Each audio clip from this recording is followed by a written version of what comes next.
In July 16, 1862, Ida B. Wells was born. At the time of her birth, both her parents were slaves, but in 1863 they were freed by the Emancipation Proclamation. In January 1, 1878, Ida B. Wells lost her parents and her 10-month-old baby brother due to the yellow fever. Ida had to take care of her 5 siblings so they wouldn't end up in foster homes.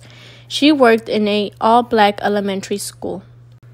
January 1, 1889, Ida Wells becomes co-owner and editor for the Free Speech and Headline. Thomas Moss, Calvin McDowell, and Will Stewart were owners of People's Grocery, a successful black-owned store that competed with the white-owned store that was across the street. The white men who owned the store hired off-duty deputies to destroy the store.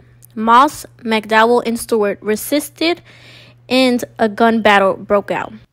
Moss and his friends were arrested. In the middle of the night, a mob went to the jail cells and seized the Manns. Moss and his friends were beat and shot to death. When Wells found out about her friends, she began to investigate. She encouraged black people to protest and boycott white-owned stores and public transportations. When Ida B. Wells started investigating about the lynching, she started to realize that some people were innocent. Realizing black people were innocent and were being lynched by white people, Ida B. Wells made a case that lynching should be a federal crime. The anti-lynching law wasn't approved because of the strong opposition from the Southern politicians. Lynching became a federal crime in the United States in March 29, 2022, and it was signed by Joe Biden. White people wanted to maintain the Jim Crow segregation and other forms of racial oppression against the black people.